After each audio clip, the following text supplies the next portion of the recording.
Assalamu alaikum wa rahmatullah. Bismillah wa salatu wa salamu ala rasulihi wa ala alihi wa sahbihi ajma'in.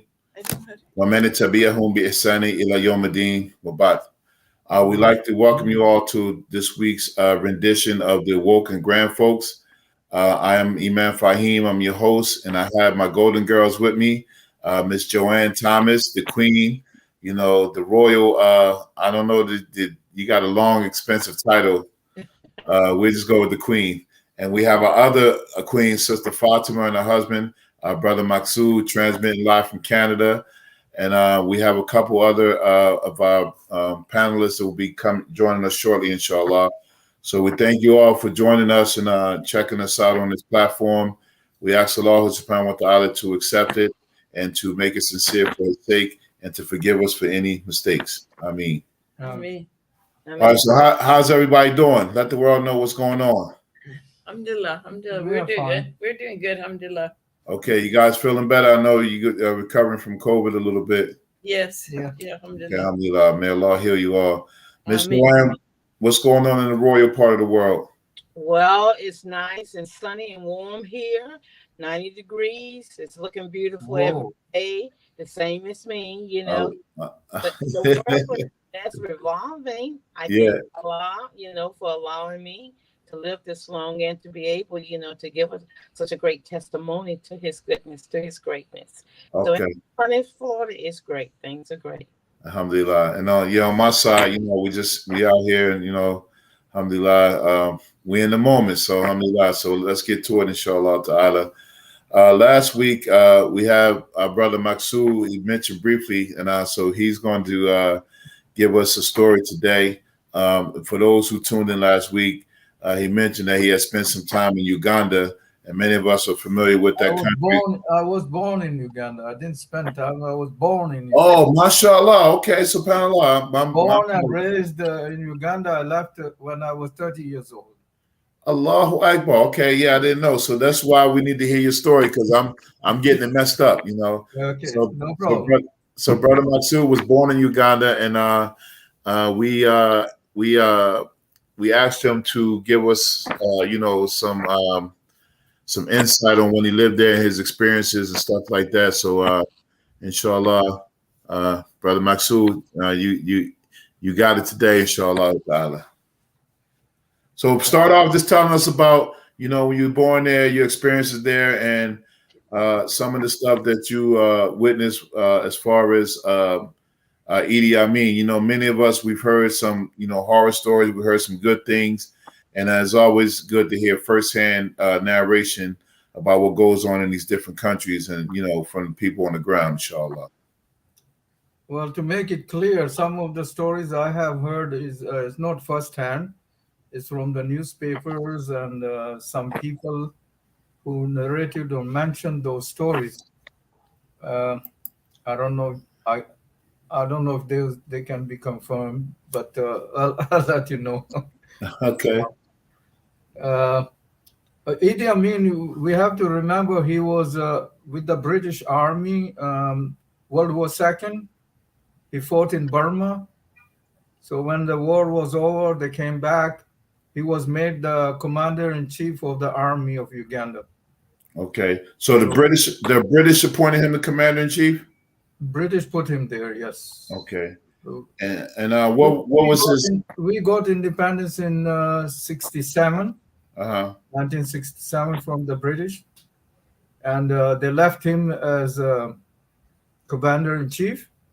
And there were other two players that were president and the prime minister. I don't know, Milton Obote and Idi Amin, they go hand in hand. Okay. Because they control most of the country for a while, at least till 1973-74.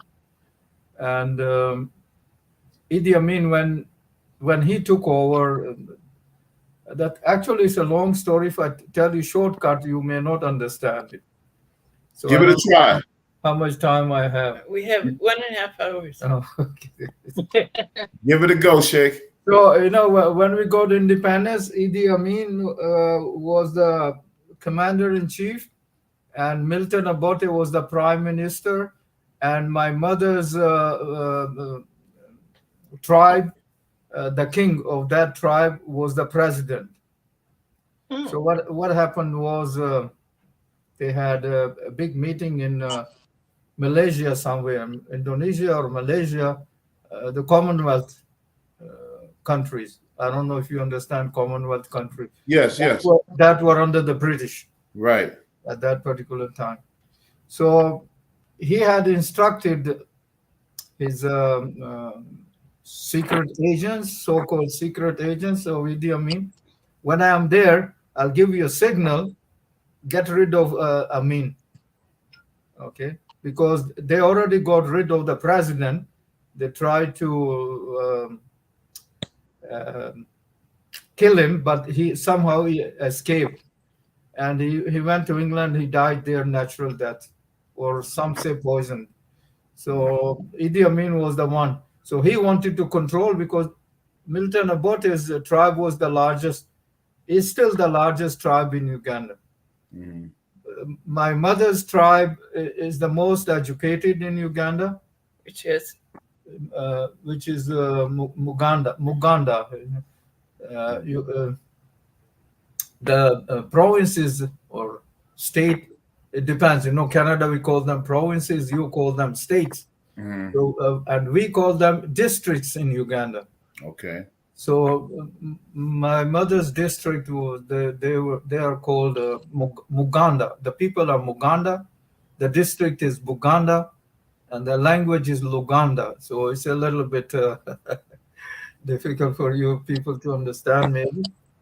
And so what happened was that he said, as soon as I give you signal, so he had put, the army have their own wireless system.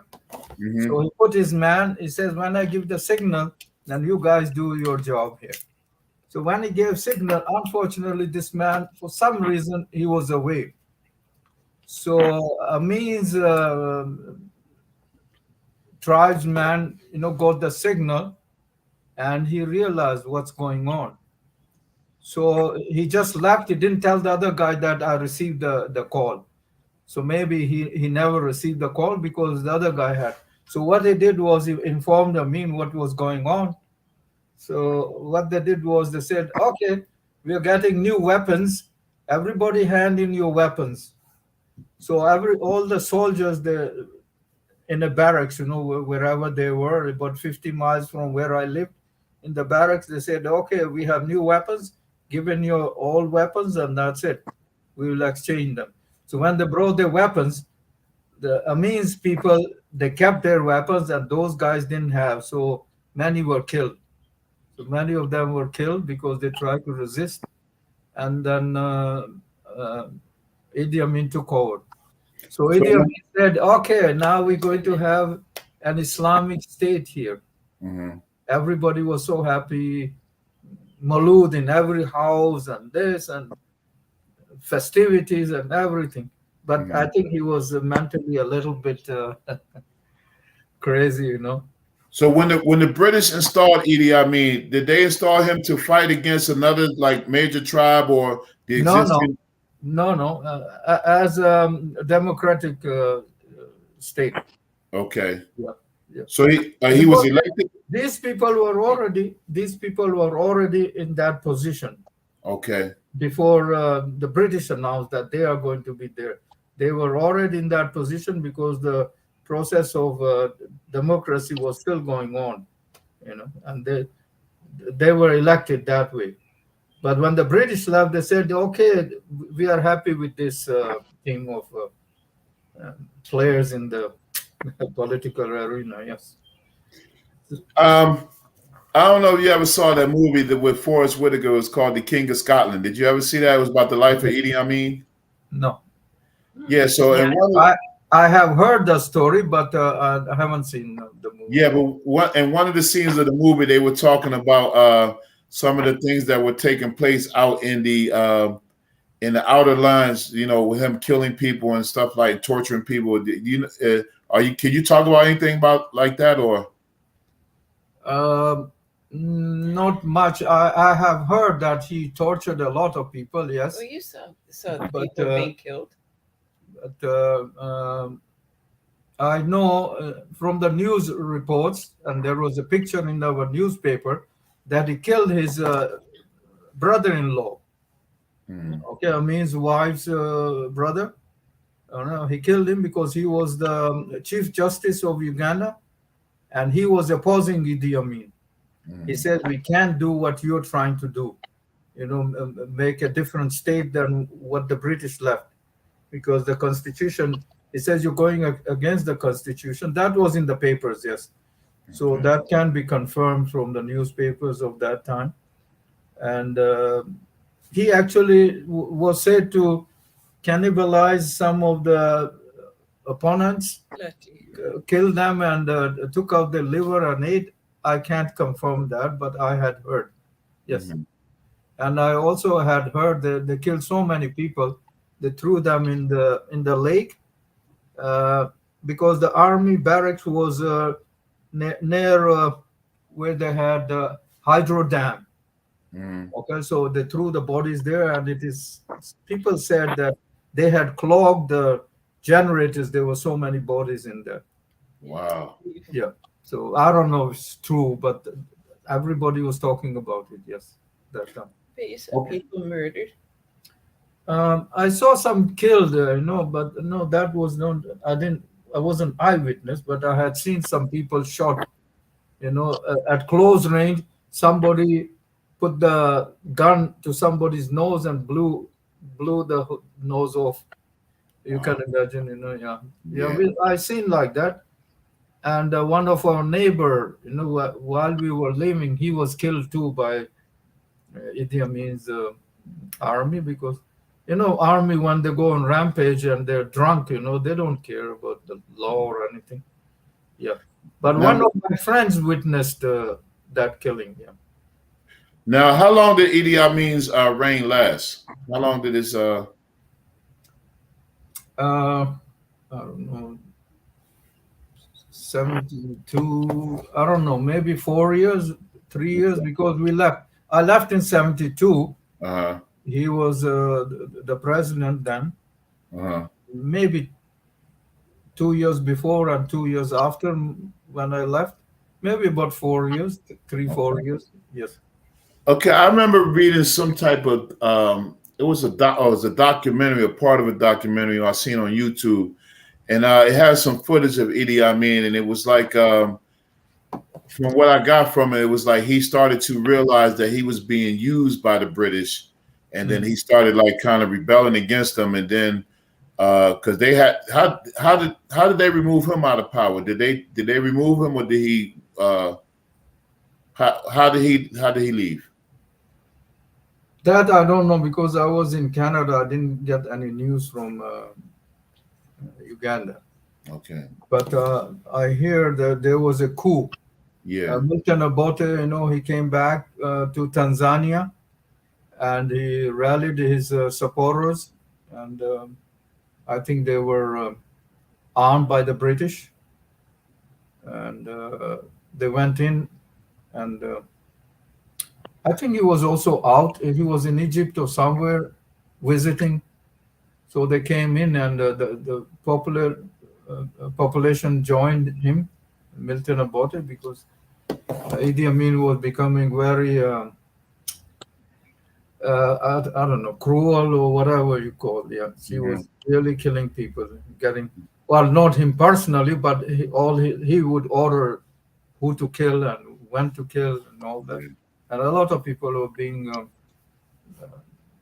they started disappearing. A lot of his opponents started disappearing. Was it Africans and outsiders? Africans mostly. Outsiders had left 72 when we left.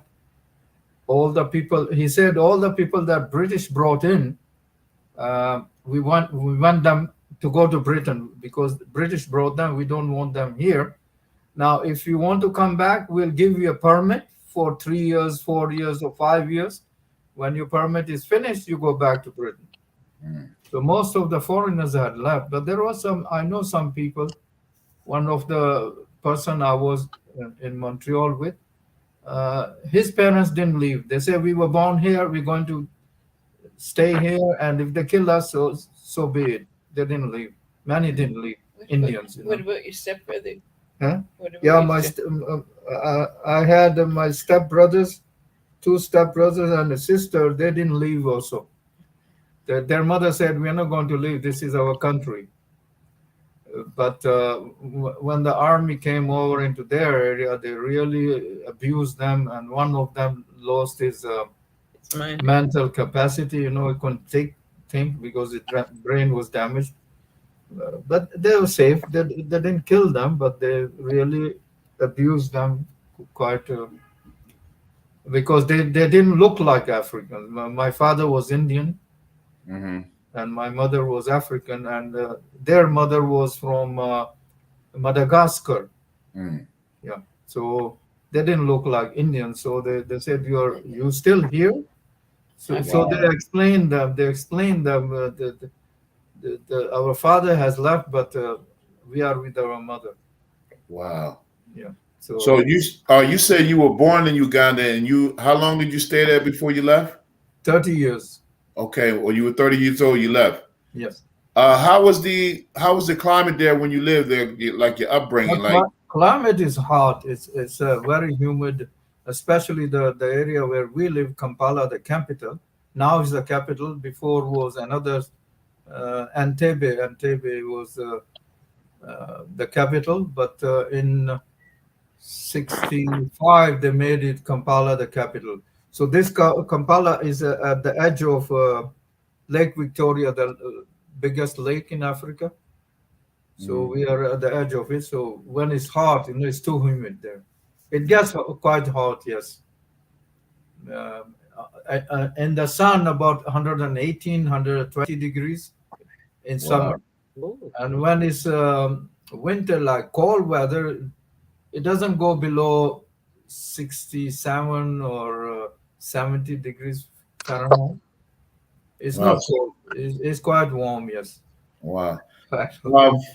So what was the you said when Idi Amin he wanted to establish an Islamic state. So prior to him, what was the tradition of Islam there in Uganda? Do they have a rich tradition or Islamic history? No, we are Muslims, a minority. But before the British came, the rulers of my mother's tribe were Muslims. Okay. So when the British came, because this was the most educated and more learned people here, so what they did was they told him to renounce his religion, or we'll put some non-Muslim people on your place. Wow. So he agreed. He says, if that's what you want to do, because they have no power. He knew if he refuses, he will be either killed or imprisoned. So they let him alone because he, what you call abdicated. Abdicated, yeah. Yeah. So we had Muslim ruler, but not all over Uganda. No. Share with us what happened when he would come and he would force the people on the ground. Yeah, the king, in my mother's tribesmen, when the king used to go to his parliament office or whatever, when he was passing, they would just not even bow down, but lay flat on the ground and not look at him. Okay, just watch. Your face is down on the ground, and anybody close by, even if he's non-Mugandan, they would force them to sort of do sajda to the king. Yeah. It's sort of sajda. Yes. Wow. So, when was the last time you've been back to your homeland? No, since then I haven't been. You haven't been back since you left? No, I've been to Kenya, but I didn't go there. No. Okay. Because I was made stateless. I didn't know what would happen if I went there. Okay. Yeah. Yeah. So Idi Amin, I forget what year he died. I think it was 2005, and he died in exile in Saudi Arabia, right? Yeah, Saudi Arabia. Yes, he died there. Okay. So the president then, when he died, they said, okay, we will allow his body to be buried here. But when he was alive, they said they wouldn't allow. He was very sick, so he had requested the government to let him go back to his homeland or home area. So the government refused. They said no. So when he died, they said, okay, now we can let you in. Yeah. So you had your early formal training in Uganda schools, like, Yeah. primary education. Were you in the service or anything, or in the military, or? No. Okay. I didn't know. I didn't like the military. No. Okay. So how was your training, your upbringing? Like, how was schooling for you? Was it homeschooling or? No. We had government school. To certain we would pay minimal fee for primary or secondary school, and university government would subsidize. Yes, but I didn't go to university. I just did my high school. That's it. And then I went into work.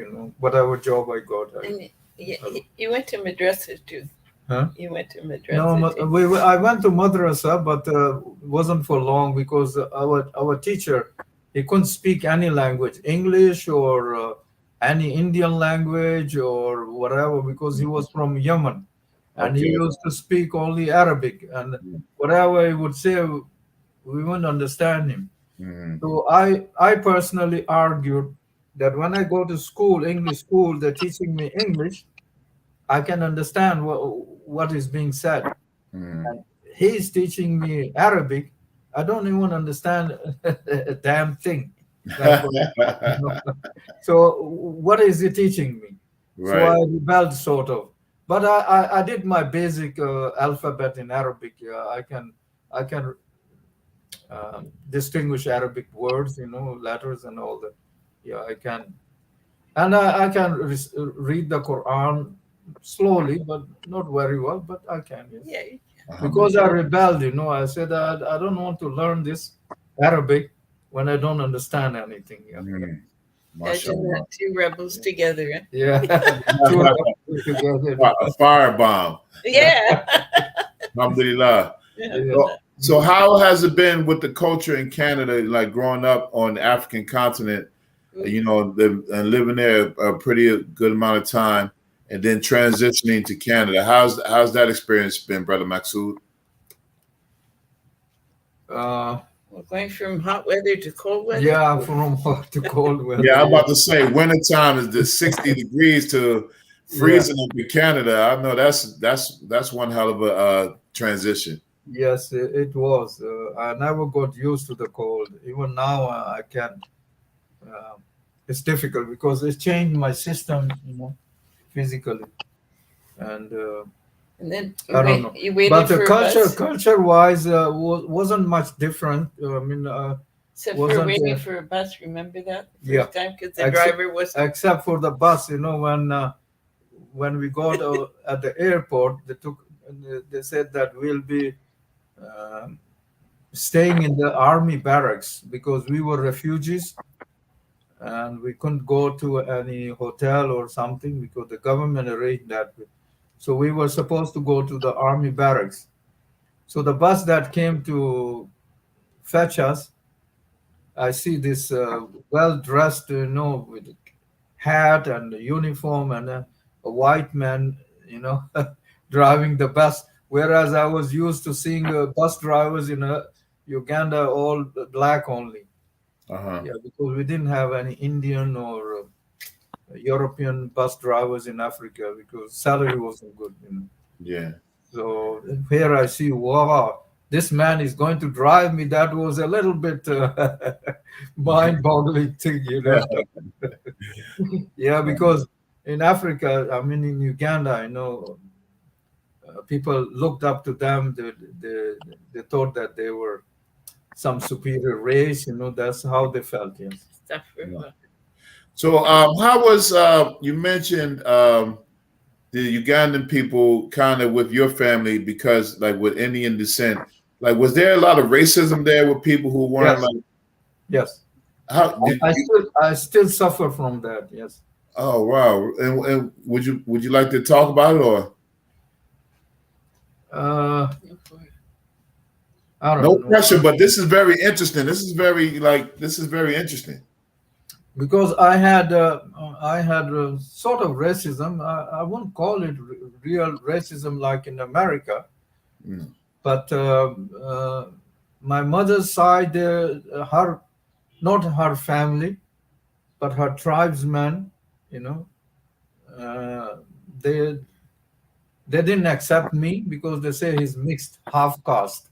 That's what they call in Africa, the half caste.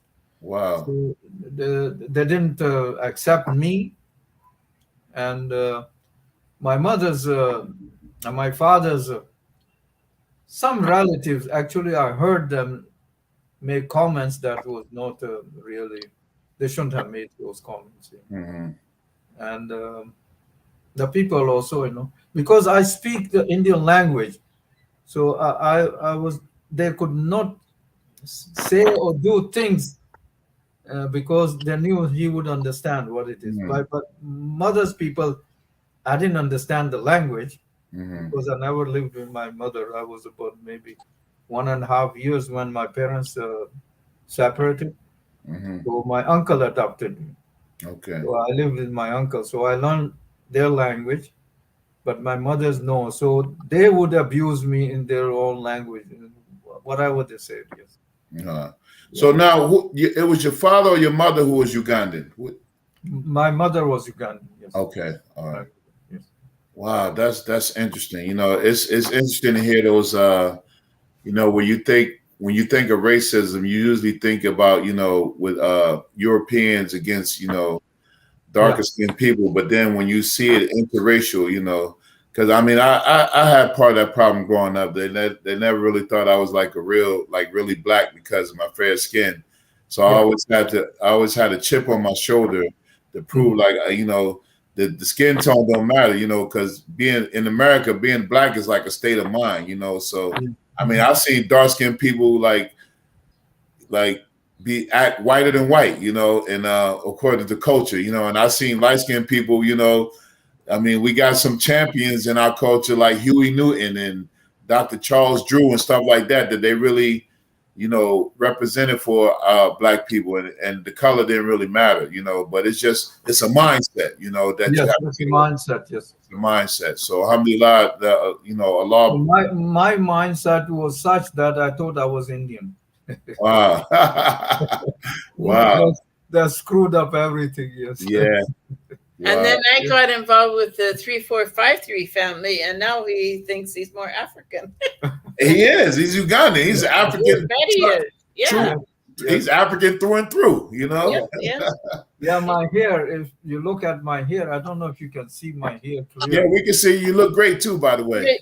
Imam Faheem, YouTubers look the same. Yeah. This is a bit fuller. Curly. My hair is quite curly and flat. Uh-huh. It's not like Asians or European hair. The hair follicle is round, but Africans have a flat follicle. That's why it curls up. Right. Mine is halfway. It's not too curly. It's not too straight. It's kinky. That's why they branded you, I guess, huh? Yeah. It was too kinky for them. Yeah, mashallah. So, all right. Before we get to the Queen, Miss Joanne, tell us about this little love story between Sister Fatima and Brother Maksud. Tell us. He told me that never in his wildest dreams did he ever imagine marrying a white woman. Okay, so tell us how it came to fruition. If you don't mind, of course. If you don't mind. It happened. I was divorced from my first wife for 15 years. Uh-huh. And more this way. My daughters, when they got married, the two were with me in Montreal, and the other one married in California somewhere. So these two, they said, "Daddy, why don't you marry again? You can marry again. You are all alone, and this and that." I didn't know what their plan was. So I said, "Okay. So who can I find?" I knew there were a few women in Montreal that were divorced, and they were all Indian. Okay. So one of my daughters said that I can talk to them for you on your behalf. I said, no, I don't want to marry them because they left their husbands because they had problem with men. Yeah. So I said, anyway, she tried and they refused. They said one of them actually told her, we have nothing to do with any man anymore. Yeah. Wow. So I said, see, there's problem. Because So you're she said- older. They're older, you Yeah. know. So she said, okay, we'll get on the marriage matrimonial sites and find one. Wow. So I said, no, you're not going to find for me. I can find, just show me how to do it. So I sat at the computer and I looked at it. Whoa, another world completely. Yes. And everybody had conditions. I want to marry a doctor. I want to marry an engineer and this and that, or somebody with money. And I was on welfare at that time. I mean, not working because of health reasons and the social, what they call in America, social assistance. Mhm. Yeah, Uh-huh. we Yeah, call it Yeah, welfare. public assistance. Yeah. Yeah. So I said, okay. So I look at one website. I realized this is only rewards on this website. They were all rewards, Mm-hmm. and I couldn't find anyone close to my age. I thought maybe 5 years difference in age would be fine, 2 3 years, perfect. But the maximum 5 years, I couldn't find any. And I hope my wife doesn't get offended. It's okay. I won. And most of them were real heavyweights. Yeah. I said, whoa, me, skinny guy, 130 pounds, all these 200-pound women. I don't know. Oh, big mamas. We call them big mamas. Yeah, big baba. So I saw one, not that big. Okay. So I said, so a few times, maybe a week, 2 weeks, I would get on, and she would come all the time there. She would be there all the time. So I said, okay, let's get in touch. So when we got in touch, I don't know, 2 weeks or 3 weeks, we communicated through computer. And then I phoned her. I said, okay, I'm okay. If you want to get married to me, I'm okay with marrying you. Yes, okay. So I said, but before you marry me, I want you to see me physically, and I want to see you physically, so that we don't say, oh, I didn't see this, I didn't know that. So she comes to Montreal, and me and my youngest daughter, I have 3 daughters. Youngest one, we go to the airport, and we are at the wrong Terminal. how should I say? Wrong terminal.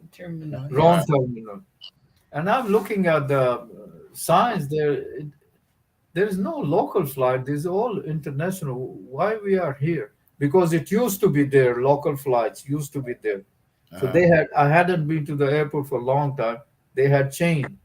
So we're waiting there. Then hour passes away. Still wondering what's happened. So I realized I'm at the wrong side. So I go upstairs and ask the people there. They said that flight has been here a long time ago. And I see around. There was only one person there, and she was at the phone. She had the phone in her hand and banging the. I said, "Whoa, what's her?" Yeah. He still married me the next day. Yeah, we got married the next day. Yes. Alhamdulillah. So what was when you first met, like when you guys like locked eyes in person and stuff like that? How did it go? Like was there a twinkle in your eyes, Brother Maxud? Like, oh man, I got her. I don't know if she saw. Yeah, I did. But yeah, I saw a twinkle in her eyes, yes. Ah, okay. Yeah. Alhamdulillah. Yeah. Yeah. And so that was the Matt. You got married the next day, and that was how many years ago? 13. 14 14. years next week. Next week, 14. MashaAllah, alhamdulillah. Yeah. So how's the journey been as far as marriage? Yeah, a little bit turbulent in the beginning, yes. Quite a bit. Quite a bit turbulent in the beginning, yes. Okay, give us some juicy details. This is a talk show now. Imagine you marry a woman. You're a practicing Muslim, and you marry a woman who's not very practicing. Okay. I wasn't really practicing, and I had health issues, which he knew about prior to marrying me. Like I had hepatitis C, and all the ravages of living that kind of life. So I don't know how to get this camera here. Yeah, because you keep shifting. I'm too big, I guess. No, go forward. Go forward. Stay forward. Yeah. Anyway, so it was rough. Our relationship definitely has gone a lot better since I joined the 3453 family and started learning the correct way. And it's a lot different, mashallah. Alhamdulillah. Well, it's good to see you guys still together. Alhamdulillah. Oh, yeah. All right, so Miss Joanne, how you doing today? We haven't heard too much from you. Oh, I'm learning. I'm enjoying the lesson because the only information I've had has been, information that I received from the media, which we know sometimes that's not the correct, account of everything. But I would like to know, since you were raised in Uganda, and it was during the time that it was colonized by the British, Yes. what were some of the living conditions, say, for the average person, the average citizen there, Ugandan there, living under the conditions, being colonized by the British. And once the British decided to put Idi Amin in power, once they left, did they release all control, say, of the natural resources or the goals or whatever it was there? There's, because usually when you're colonized, there's some resources there that they want, that they benefit from. Did they walk away from all of that once they put them in power? Well, when they walked away, they put goons behind. Okay. They would be working on their behalf. Okay. That's where Idi Amin and Milton Obote came in. Okay. At first, Idi Amin was with the British, but later on he thought he was smarter than the British, so he cut off links because Uganda. He took out Uganda from the British Commonwealth. Okay, that's the stuff Idi Amin took, because he said, I'm cutting off my relations with the British. And but people there, Uganda was not really colonized like other countries in Africa. Uganda was what they call a protectorate. It was a protectorate. It's not really a colony like Kenya and Tanzania were, our neighbors, and South Africa and Rhodesia. All those were colonized in a way that they were called colonies. We were protectorate, and Tanganyika, our big neighbor, was a territory, because that used to be under German before World War First. It was under Germans. So they said, okay, when the Germans left, the British said, okay, this is our territory now. But Uganda was a protectorate. They say, we're protecting you from Kenya and Tanzania. It was a complicated system, politically quite complicated. Even I don't understand it till today. It's quite complicated, yes. But the local Africans in Uganda, we have 10 tribes. They all speak different languages. So the common language was English. If you speak English, you can communicate with each other. Otherwise, was a little bit difficult. What about Swahili? Swahili is not a Ugandan one. No. In Uganda, my mother's language was more common. Like in Kenya and Tanganyika, Swahili, Mm-hmm. that's the language they use for business and schooling and everything. But in Uganda, no, we speak a little bit Swahili, broken, yes, but it wasn't. My mother's language was more common. Most of the people could speak that language, except me. So Because the I was raised by my uncle, so I never learned it. No, I could understand a little bit, but not enough. No, yeah. And the Africans were Uganda, a rich country. We were agricultural country, and we had a lot of copper. That's why they built railway in Uganda from the coast to take all the copper to Europe. right, The British. right. So the railway was one good thing the British did unknowingly, because the goods could move freely from market to market in Uganda, Kenya, Mhm. and Tanzania, especially Uganda and Kenya. So the train would go to the coast, Indian Ocean. Okay. So Uganda very rich because our soil is very rich. Anything can grow there, except those fruits that don't grow in a hot climate. Okay. Other than that, we have a lot of mangoes, sugar cane, you name any fruit, uh, Oh, sh- sweet potatoes, cassava, and all that. Very rich in natural resources. Yes, Uganda. What's the standard of living like there for the average Ugandan? Like how In the capital was good. Uh-huh. In the capital, good. Many of them had cars and homes and businesses. But as you go to countryside, it's not. People are quite poor, yes. But they manage to live because what you need is shelter and food and some clothing. That's it. That's all. For food, there was no problem. No, no starving people in Uganda. No, but shelter maybe they had problems. So let me ask a question to you all as our elders. How important is it like traveling now as an elder? Getting a chance to try if you haven't traveled that often, to see some of the world and just get that experience. How important is that now? well, it is for me. The only thing that I guess stopped me from completing my bucket list was COVID-19. Prior to that, I had a bucket list, which I shared with my son so that they could help make it happen. And there are a lot of places and a lot of things that I would like to do, from my bucket list.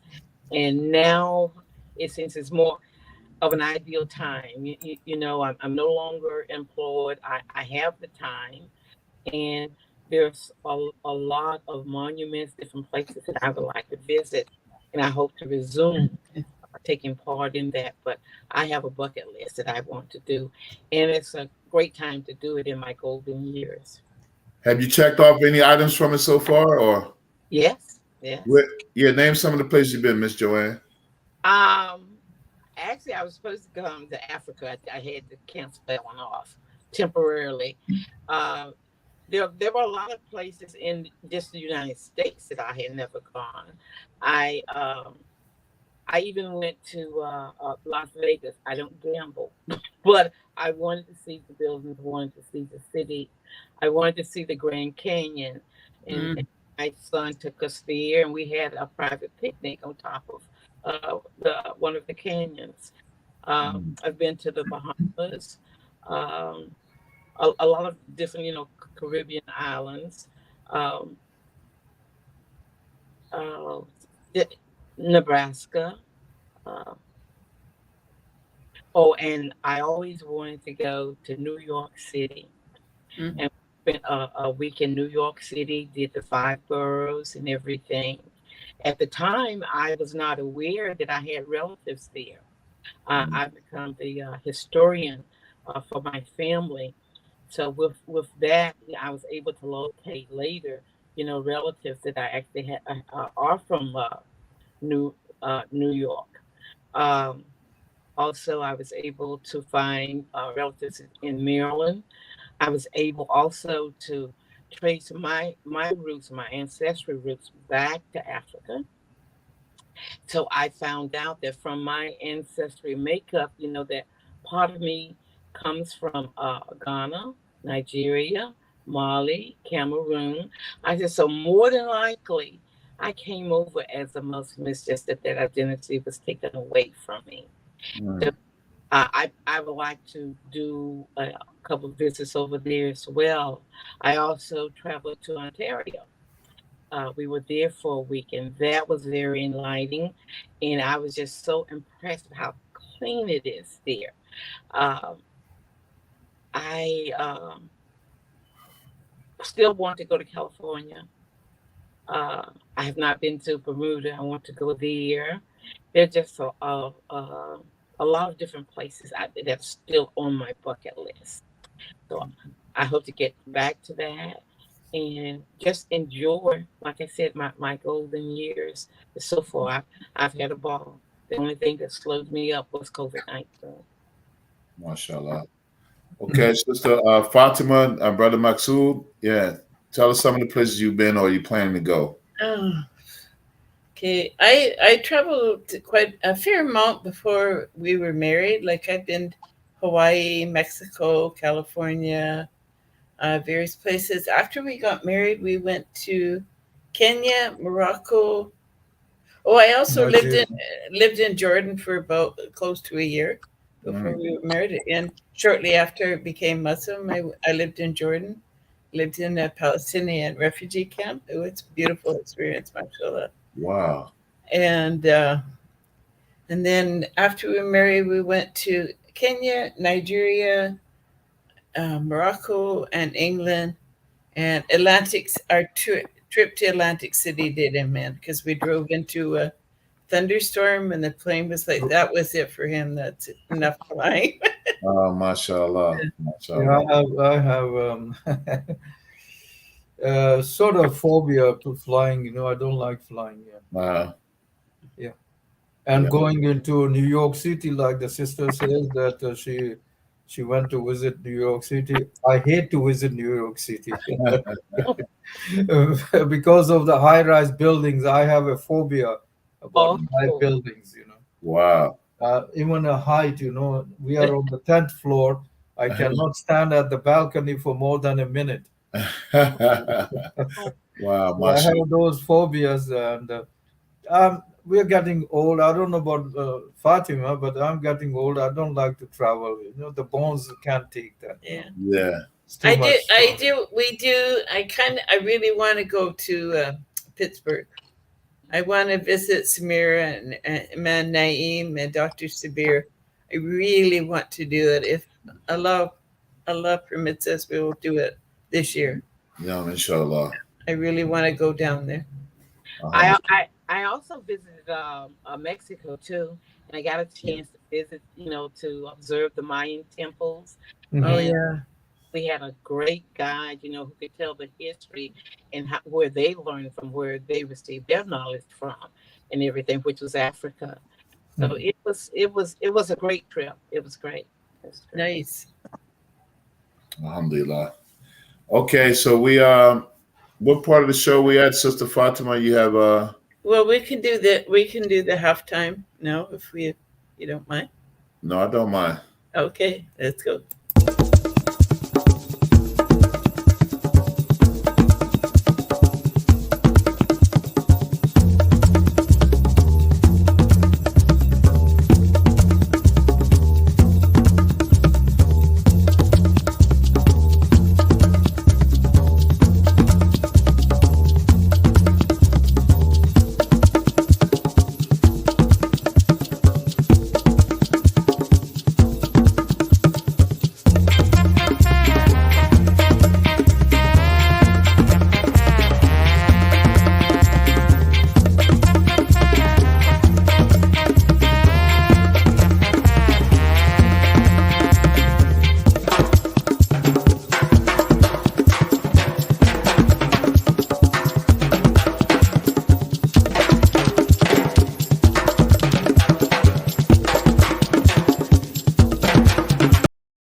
Allah Akbar. Wow, that was Isn't that good? Mashallah.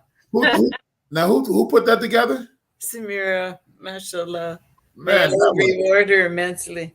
yeah, that was beautiful. MashaAllah. I felt like a celebrity, man. Yeah, well, you are. You are.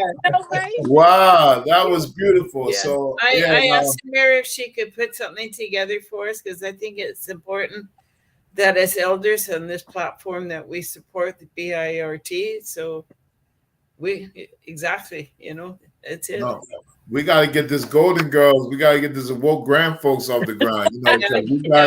You guys provided us the opportunity to have a show like the Black Imams Roundtable. In honor of you all, that sparks us to continue. So for those who check us out, we've been down a couple of weeks.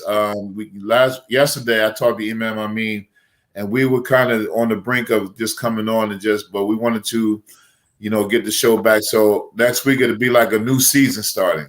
It'll be like a new season with new topics, things that we're doing, inshallah. So we'll try to continue to do the service to our people, to our 3453 family, and those who listen in to discuss the topics relevant to us, and just keep the love flowing between us. And we appreciate all of the support.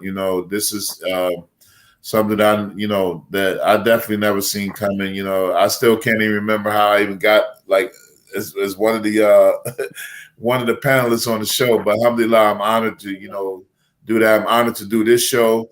I'm glad to engage our elders, inshallah. We had a couple other panelists. I don't know what happened. Today, I was very enlightening to hear Brother Maksud, tell us some history about Uganda. I didn't even know that he was, he's African for real, mashallah. And just to hear those experiences is really, great. And it's always good to hear stories. Our elders have plenty of experience, plenty of wisdom to impart to us. And we just hope that, this show will continue to take off. So, Sister Fatima, may Allah reward you for, initiating this. And, we hope to continue it and allow it to grow, inshallah. Lately, I haven't been able to get any of the elders on my end because I have some elders with some great, fascinating stories. And, I would like to get them on. I think a big part of it is just them getting over the anxiety of, being on social media or people seeing their story. And then after that, the other part is getting them to be able to work, technology. Yes. My poor sister has to tear up. She doesn't, Yeah, because actually, before the show started, Sister Kalima was here. So I had to show her how you copy the link and paste it in her browser. Okay. And she was supposed to sign on, but I think she got on through YouTube. And I saw her say, I'm here. Yes. So I guess she's just viewing today. So mashallah. All right. So we got about maybe 8 minutes left or so. If there's any questions or answers or any things you want to put to the panelists, particularly this is Brother Maksud's show today. So I would encourage the audience to, yeah, he did good. You did really well. I mean, it was informative. It was enlightening. Alhamdulillah, it was beautiful. I mean, and especially I like the part when you said at the end, basically how Uganda is a rich country because, with the white supremacist kind of thinking, they make us think that all of these countries are just like third world, backwards, and not civilized and culture. Well, really, these are the first world countries. So to hear these countries and to see, these countries are flourishing well, even with all of the corrupt governments and dictatorships, that regular people are living and living comfortably. We always get these images of people in Africa starving and that kind of stuff, and that's a deliberate thing. Areas they are starving because of their geographical situation. There are semi-deserts. If they don't get rain, the people do starve because no water, no vegetation, no nothing. Animals die. So some are dying, yes, but it's not a general thing, no. Yeah, I mean, like the image that they portray to us is just like just people just out there, with bones in their noses and stuff like that, and just You know, and it's really sad, you know, and it's really or the really, really starving children, like, you know, they right, never get right. fed. So It's like, come on. yeah, so it's good to hear from a Ugandan native, inshallah.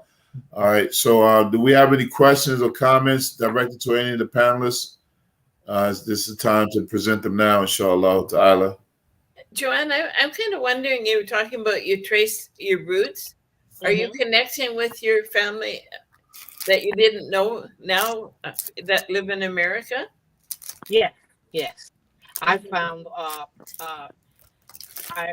when I did the DNA trace, prior to that I did an ancestry family tree. Then after that I did the DNA. I also had an uncle, a great uncle that lived to be 96, so I was able to do a DNA from him first. Then I did mine. So from that, we were able to find, I've been able to find relatives that I knew nothing about at all. We're going to have a family reunion in July, and Nice. there are 2 members that will be attending this year that we knew nothing about, that I was able to trace all the way back to my great uncle, that he was the father. So they'll be attending and included. My family tree began from my mother's side, but in that I also knew certain information. My father, they've been divorced for years, but with that and the DNA, people were coming up that were matched my DNA coming from my father's side. I had just assumed that he was dead. He's not. Wow. So I've discovered a lot of new relatives. I found my sister. I found 3 sisters. Well, subhanAllah. Yeah, that are still alive today. You know, so it's been an eye opener. Mostly it came from my mother's side of the family, but I also found my father's side. And I found some that were welcoming, some not so welcoming, but it has been a journey for me. It's been an enjoyable journey. As a matter of fact, I have to make another contact, which I'm sure, I just feel that he's related to me. And there's a brother that attends the mosque in Philadelphia. Wow.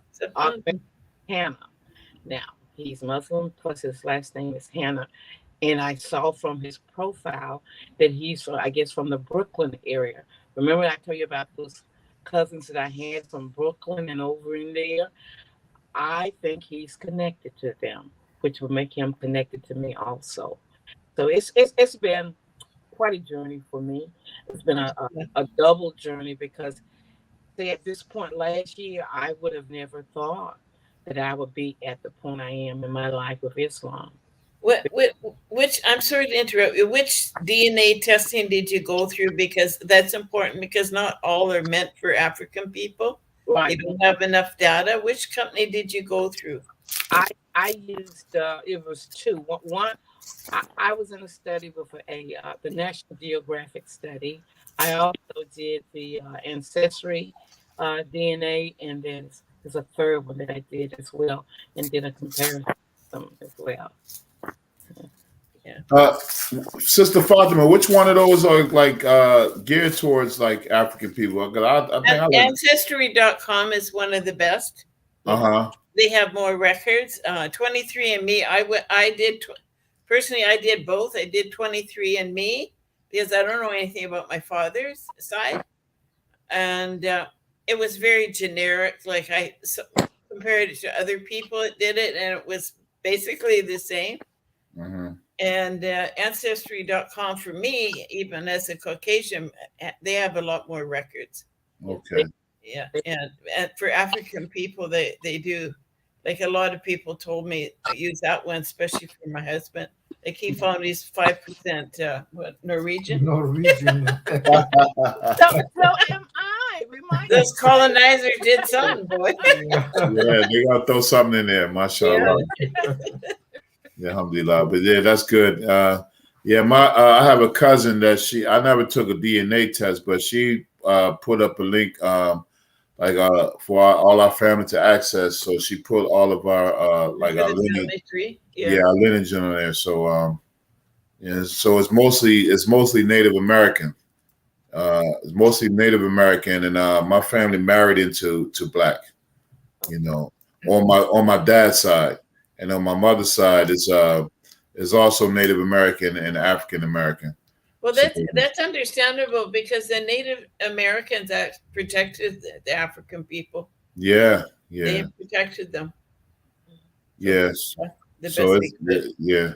Maybe we can discuss that in detail next week about genealogy and lineage and the importance of it. Yes, let's do that because I've seen a couple of comments from other people in the family. Which one should I go to on that? So let's do that. Yes. Okay, inshallah. So we coming up on the about the hour mark. You guys got any parting things for us? Got any wisdom? Parting wisdom? Nothing much, that we stick to our deen, inshallah.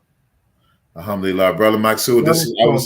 I'm glad that you really had a discussion with us today, because last week you seemed like you were kind of reluctant, but I'm glad I'm glad Sister Fatima. No, I'm not really reluctant, but my memory is not that sharp, so I forget a lot of things. Yes. I mean, you remember dates, names, places. You did pretty good. Alhamdulillah. We really appreciate that history lesson, mashallah. Miss Joanne, I'm pretty sure it wasn't difficult for you to just remain glamorous throughout the whole thing, without their flowers. Yeah, without no flowers, you did pretty good. So I got to make it up for next week, inshallah. All right. And to our listening audience, thank you for tuning in and listening, inshallah.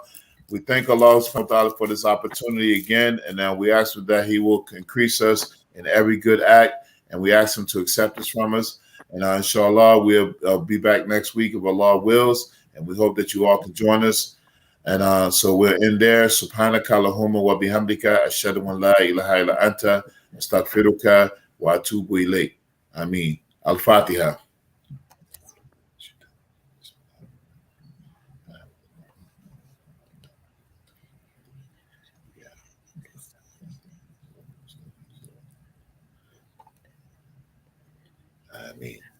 One last comment before we sign off.